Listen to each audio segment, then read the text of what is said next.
You might remember back in 2020, we did our first 3-year capital campaign. It was called Powered by Love, and that's what allowed us to both remodel the sanctuary, move the main entrance into the fellowship hall, and it's also the time where we established a mortgage and then also that construction loan to finish this project.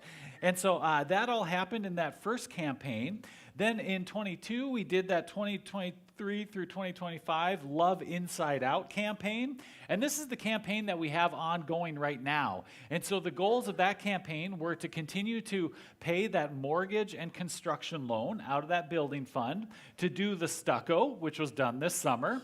And then the last piece of that project that is to come is the outdoor patio and signage. And so this is actually an image from back in 2019 when this part of the plan was first kind of conceived. And we're currently right now forming a building committee to actually work on that so that as the campaign comes to a close at the end of this year, by next spring, once those funds are in, by next spring, we can maybe look at breaking ground and doing a little bit of construction on that front entrance, kind of old drive-through area. And so, like I said, this is by no means a final drawing of exactly what it's going to look like. There's going to be more work and planning, and you'll have opportunities to weigh in on that more in the future once that process starts. But for now, that's what we have. And so what that leads then to is, you may notice then, so our campaigns that we've had for the last 6 years that helped fund that building fund are coming to an end. So what is that 2026 stewardship drive going to look like? And that's where this handout comes in. It's the love that lasts, the gifts we carry, the legacy we leave. We're going to be moving from 3-year campaigns to just this 1-year campaign that invites people to pledge to both the general fund and the building fund. This is the way it's been, going back many years since Elk River Lutheran moved into this building. Only the last 6 years, we've had those 3-year campaigns as a part of that. And so we'll be looking at shifting to 1-year pledges. And the thoughts behind this are kind of a few-fold. One, it is that doing the campaigns was really helpful when we had these really big projects and needs to do. But the other thing with the big campaigns are there's a pretty significant expense to them. It ended up being between $40,000 and $50,000 by the time we paid the consultant and all the extra materials and program. But then also it was a lot of work. Many of you volunteered as a part of that on the several different committees and teams. And so even though the results were great, and we're celebrating and enjoying them literally right now in this space, the thought is that going forward for this next kind of season of the church's life, we'd like to step away from those campaigns if we can, because the other thing I've realized and kind of learned from my now 9 years here at Elk River Lutheran is when the needs of the church are well communicated, we as the members of this church have stepped up and responded to those needs well. And so we're thinking we can get away from that whole program of a capital campaign and focus instead on just, okay, what are our needs going forward with the continued servicing of this mortgage and debt and paying it down and continuing to live into the building and the life and ministry that comes along with it. And so with that then, we are kind of moving into this, like I said, kind of a new season where there wouldn't be a campaign. It would be a 1-year campaign. And so with this handout, on the backside especially, you can kind of notice what might that look like. Because one of the things I've been excited to think about is if giving to the building fund continued at the same rates as it has during this last capital campaign, if people were able to kind of even renew pledges on an annual basis, if it continued, we'd not only be able to continue servicing the mortgage and that construction loan out of there, but with giving at that rate, we'd end up being able to pay off that construction loan completely early, which would save us then $17,000 in interest. And then the other number that's exciting to think about is that if that giving continued at the same rates and we could pay early on the mortgage, that mortgage at these rates that we're currently at, you're welcome to give more. That's an option too, and make it faster. But anyway, we'd be looking at a schedule of maybe sometime around 2032, which seems a lot, kind of a ways out, but it actually leads it to be paid off early, which would end up saving about $160,000 in interest. And then you can kind of imagine at that point where these last several years we've been paying $12,500 a month towards that mortgage and construction loan. And so it's pretty fun to start thinking about what it would look like to be free of those payments and what we could do for the ministry of the church within this building and these walls and within our community. It's really a cool kind of thing that I start to get excited about, to think about, okay, that would be a pretty cool and bright future. It's kind of where we start thinking about legacy, and that's where this theme of love that lasts comes in, is that we're really thinking about not just serving the needs of the church right now, but living into a bigger and brighter future and leaving a legacy of this church that was started those 16 years ago and is now at this stage of the life, a little bit of a different season of life for the church. And so that is kind of the plan, that we have a generosity team that has been working on it. The council has been working on some. I've been a part of both of those groups. And so that's kind of where we're at, thinking about this stewardship drive of 2026 that'll happen this fall. And so there'll be some kind of elements of the previous capital campaigns, and that we want to have some mailings that communicate what the needs are well. We're going to be working a little bit on some video projects to go along with that, again, to kind of communicate the needs. But it's not going to be as big and flashy and ornate of a program as we've had for those previous capital campaigns.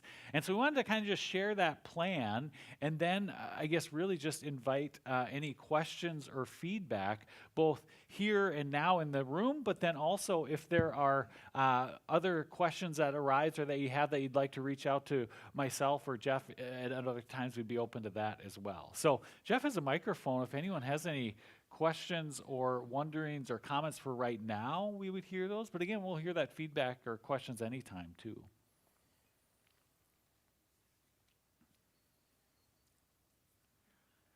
All right, there's a question.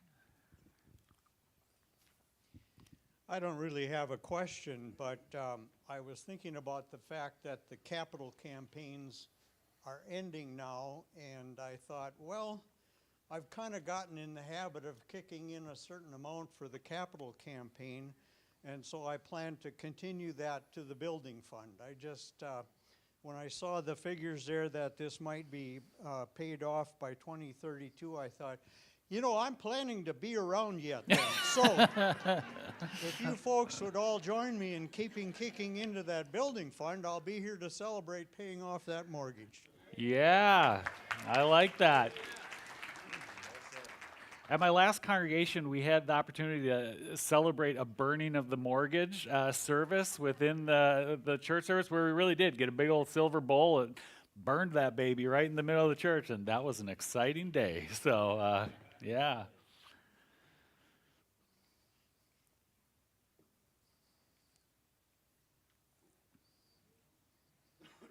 Other questions or comments? Well, as I said, this doesn't have to be the be-all and end-all. This isn't the only opportunity to have further conversation about this. We wanted to share some of this information here now as a way of kind of opening up as we move into this fall. We want to continue to hear any questions or comments or concerns or anything along with that. So, okay. Well, you know where to find me, y'all. And Jeff's going to talk about another piece that goes kind of right alongside of this, which is the strategic plan, which sounds kind of businessy, and it is. But what it is kind of intentional planning, which is really cool. That's right. Do you want to turn the Thanks. Although I'm pretty sure people could hear me. Good morning, everybody. Thank you. I'm Jeff Schrock, Council President. I wanted to roll this out today a little bit, so let's talk about a couple things. And while the stewardship drive, we're presenting at the same time, they're sort of related, but they're not really related, right? So to some degree, this is a little separate topic. I brought this up last fall, I believe, and I think I thought it'd be really important for the church to develop a strategic plan. And the 800-pound elephant in the room is, well, isn't that just for businesses, right? And the reality is, the answer is no.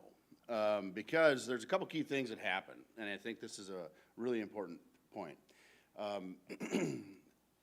Organizations have a tendency of trying to do 50 things, and they do them kind of 25% well.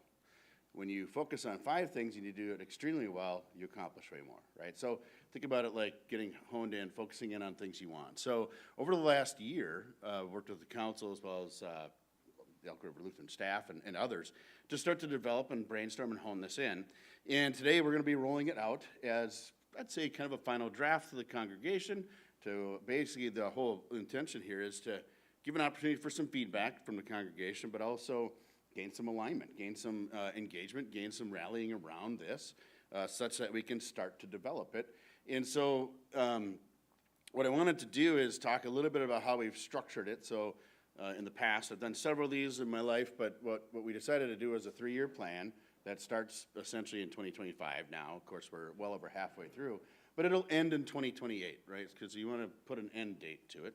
So it's a 3-year plan, and then each year you do subsequent action items and subsequent action plans for each year. So 25, 26, 27, on. So all of which kind of point towards that big picture vision. So the whole point is to kind of paint a vision. So logistically, you guys have this. It's page 1 and page 2. I can't read this, but I do have some blow-ups, thankfully. But you guys have this, and if you think about it, so what you see here is a couple of key things. I'm going to go through a little bit of this, but I want to have more of a dialogue, I think is important. So when you look at this, on the very top, you can see kind of those key dates, but also the mission of the church, right? It's important to kind of lay out why we're here, what we're doing. But then the second part below that, which I think is equally as important, is our overall goal. So as we developed this, we said, we kind of came up with all these thoughts and then came together with kind of an overall goal statement, which is we really want to enhance and grow the church by 25%, okay? Celebrating really who we are. We'll talk about that in a second. But the discipleship, as well as our spiritual connections and community involvement. So if you can see that light blue band, keep that in mind as we go through this, right? So that's the big picture goal, of which there is a percentage in there which is measurable, which I think is good. But also there's some real directional intentionality here, right? There's some real visionary type things. So what you see on the screen here is the 2028 plan. And then the next page, which would be page 2, and I'll blow these up and we can have some conversation. You can see in the red, that's our 2025 actions, right? So when we developed these, it would have been probably May or June of this year, and kind of coach the staff to think about what you can really get done this year. Don't overextend.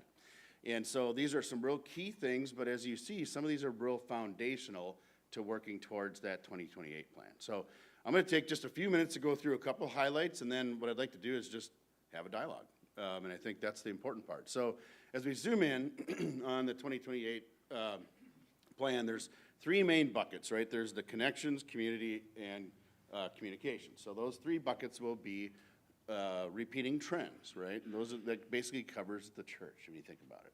So you can see here in the 2028 plan, on connections, we've got 3 main goals, and I'm not going to go through them because I know everybody can kind of read on your own, but I think a couple key things I would make here is we really want to see our growth continue to enhance and grow, right? And we've got a percentage labeled, and I know those of you that were here in January, we did a bunch of the surveys. A lot of that came from those. So you see that 25% number, and the only thing I'd probably highlight here is we're going to use our 2024 data, which would be like attendance and things like that as kind of the baseline, right? So it's really important to set a baseline, that way you can measure it. So very measurable. And then there's some real directional things. There's some real emotionally intelligent, there's some real directional things to help guide, and you can see the remainder there. The second bucket in the 2028 plan is community. So you can see in the community side, we're talking about really adapting how we connect with the community and enhancing that. And there's some really key things in there that, as you read this, I think we all can envision what that would look and feel like. And I think it doesn't take long to kind of get, frankly, a little excited about it. Right? I think this whole process was fun and exciting. So that's the second bucket. And then when you go to the third bucket in the 2028 plan, it's communications, right? And when we looked at this, I said we need to be pretty specific here, because I think if anybody has ever been in different meetings or what have you, everybody says, well, we got to improve our communication. The real question is how and what, right? It's a big, broad statement. I think we've done a really good job of kind of honing that in to talk about how do we really communicate what we are about, right? So if you look at that first goal, you look at the second goal, also recognizing how communication in general with the public has changed in the last decade, for example, right? And let's be honest, in the next decade, it's probably going to change again. So some flexibility, some creativity on how we can adjust is really key. Then when you get to 25, so, think about really, the 28 plan's a little more vague, it's more directional, it's more visionary with some key indicators. And then you get to the 25, and it's very specific, right? There's some really specific action items. So on the connection side, you can see there's some real key things, mainly 3 main goals.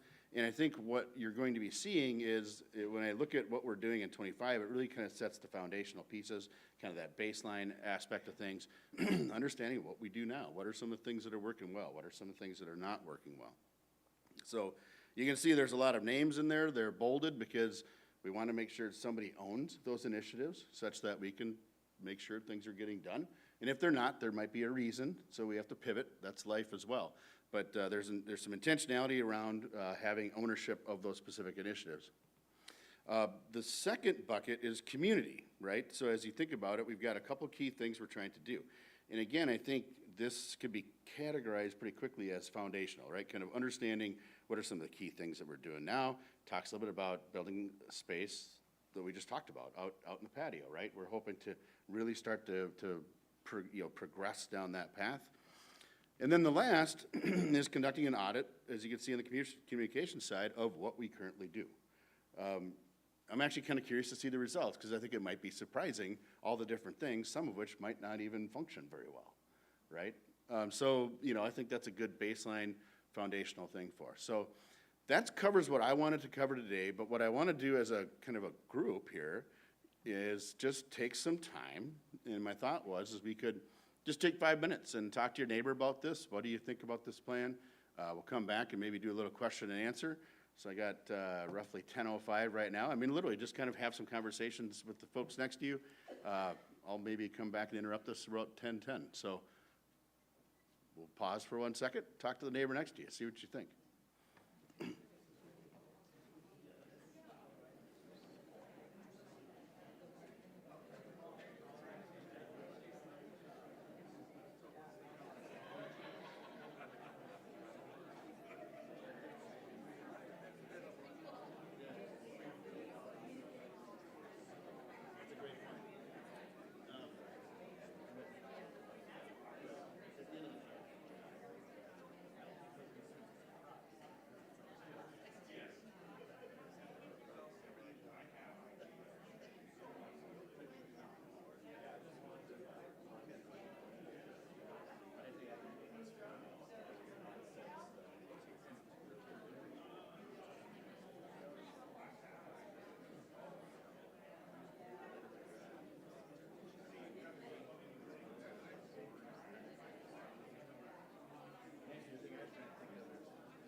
love the conversation, everybody.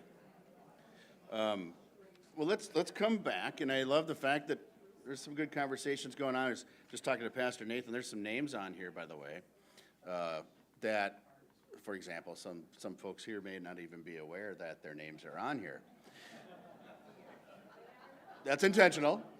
No, I'm kidding.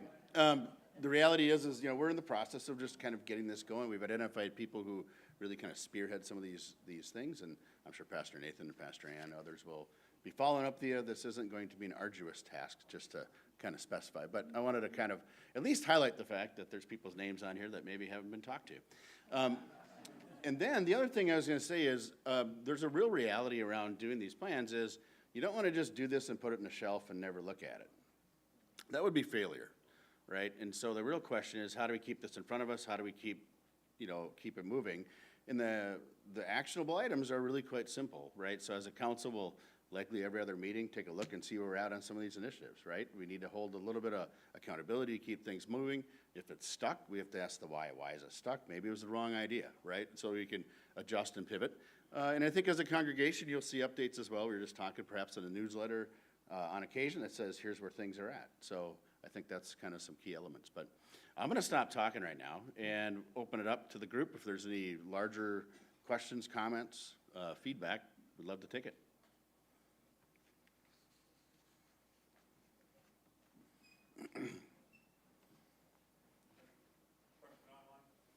Gotcha. We'll come back to you, Tom.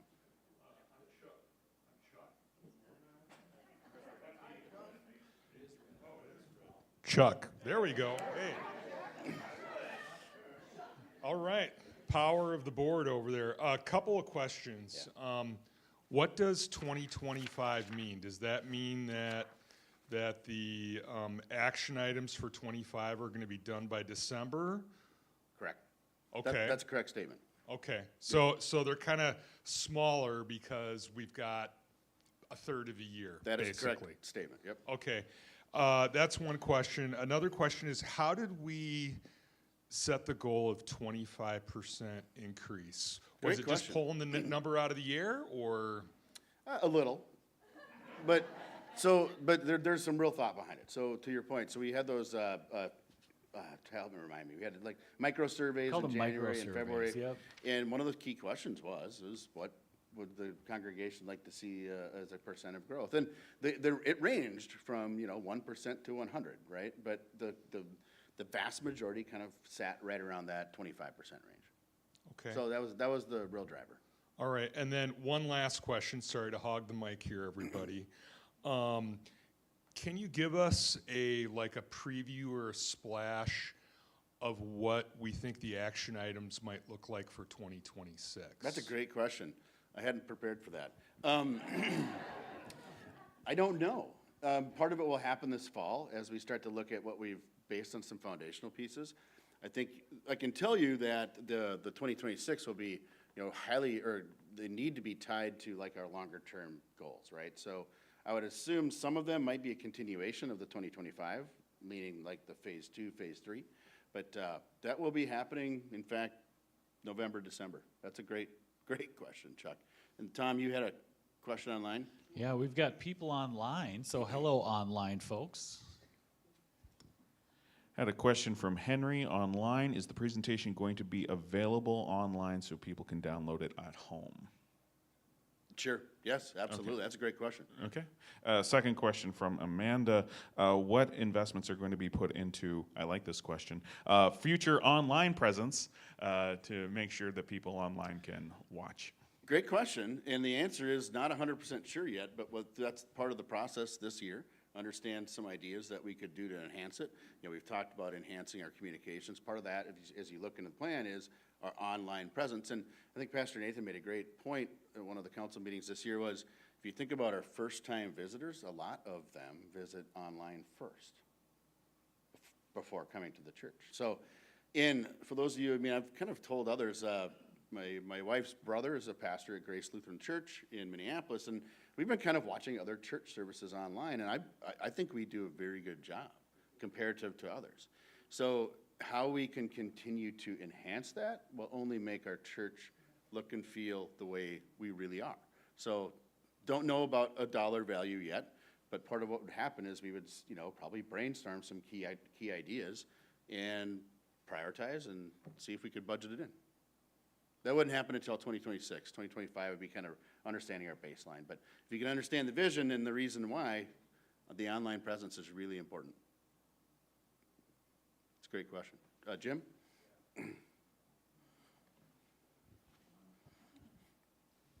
Well, I'm Jim. Hello, Jim. I guess I want to pick up on some of Chuck's questions and some of what's been said already. One thing I think when we talk about growing the church, we have to keep in mind that we can't make that happen, in a sense. I mean, it's up to the Spirit to move people to decide they want to become members of the congregation. And I think we do a great job of being a welcoming community, and we give people an experience that they want to come back for more. It's not like we're selling certain widgets and we can set a goal of getting so many of them out in the community. Just a reminder that it's the Spirit that moves people and finally brings them here. Mm-hmm. I've been with Elk River Lutheran since day one, and we had visions of the church growing and so on, and there were times along the way when we even talked about, well, if we had to have a third service, mm-hmm. or if we had to start a satellite congregation somewhere else in the community, all those kind of things. The point is, if we're going to grow, we're going to change. And I'm piggybacking on Nathan's sermon today. Organizations seek homeostasis. They want to keep everything the same. And so if we have to develop a mentality of wanting change, because that will come with growth. Period. It's going to be there. And so we're going to have to get comfortable with change and be willing to adjust and so on. I like things the way they are, to tell you the truth. I can come to the 8:30 service, and I can usually count on some places to sit and so on. And, we get comfortable, and we like it the way it is. We have to be willing to get out of our comfort zones and embrace change. Because if we grow, we're going to change. And Correct. That sermon this morning was very timely in that respect. And I guess what I'm getting at is not so much specifics of the nuts and bolts of what we're going to do, but I'm trying to get at our attitudes and what our feelings are about things, and help us be willing to embrace change. I couldn't have said it better. Spot on. That's really well put. Hi, I'm Connie. This isn't so much a question as it is just a reminder. As we've been talking in the council about this project, we talked about ways that people can give. And I just wanted to stress, it's not just about, looking at your current budget and saying, well, I don't think I can push it any further. It's also, for those that feel they can't, we also have so much opportunity. A lot of us maybe won't be around when we burn the mortgage. We don't know that. So I hope everyone is really considering what they plan on doing with their wills and trusts, and really thinking about where they want their money to go. And I sure hope people will consider a very large part of that to go to this congregation. And also, just to add to what Jim said, growth isn't necessarily in numbers. Growth is vertical, but it's also horizontal. And that's part of our growth too, growing in our faith in Christ. So just a couple of things I wanted to mention. Thank you. It's well said, Connie. Very well said. I couldn't agree more.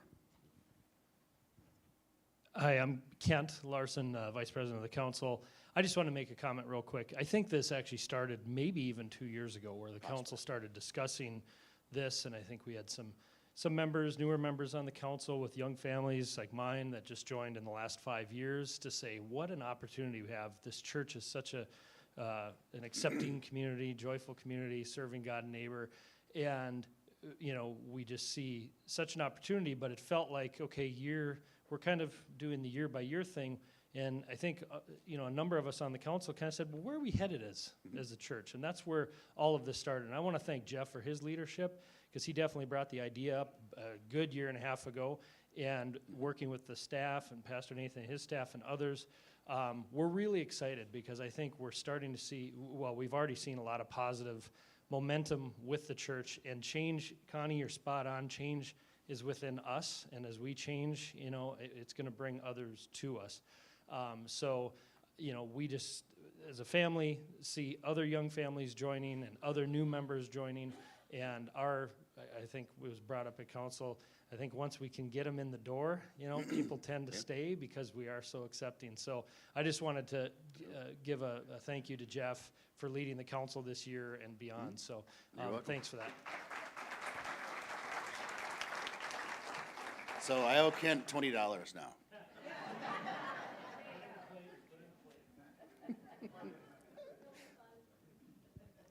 I'm Carly. I think one thing that's important to consider too is to get younger people in the doors. How has religious trauma and the far right conservative Christian movement impacting people wanting to get into the door of Christian churches right now? And what can we do to show them that our church is different? That is a very good point, and we'll take that feedback. Extremely good point. Good dialogue to have, probably not in this setting, but you planted a seed in my head. Really good point. I've got 10:20, and I know we want to make sure we're done, and plus we've got some donuts left out there and some coffee.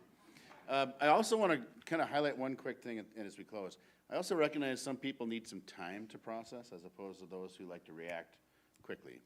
So those of you that need some time to process and read it, feel free to just email Pastor Nathan, Linda, some comments or questions, and we can work to get back to you on that as well. So I do understand how some people process information at a slower pace than perhaps myself, for example. So with that being said, I think we could close, correct?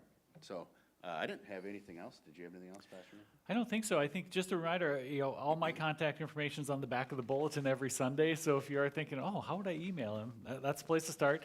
Pastor Nathan at elkriverlutheran.org, or else, dropping off notes at the church and stuff. We really do want to continue the conversation and feedback. So please don't hesitate to reach out and move forward. And so, Linda, I'll run back. Oh, yeah, let me run. Also, they have scheduled on Wednesday at 5 o'clock. You could come back and talk further on this topic. Fantastic reminder. That's exactly right. I think we have Wednesday at 5, and we're going to cover the same basic information for those who weren't able to come in person today, but chances are it will be a smaller group. And so if you do have further feedback, I'm guessing there would be more time for conversation. Well, can I close this with a quick word of prayer, and then we'll set you loose to finish off the donuts, invite the 10:30 folks who are waiting to come on in, and we'll continue. So let us pray. Gracious God, we thank you for this place, Elk River Lutheran Church, and for the ways that it's so much more than a place, that it is your people gathering together, called under this common mission to share your grace and love and mercy with the world. Bless us in all the ways that we do that together here in this one location and everywhere that life takes us. Bless us now as we go from here. In Jesus' name, amen.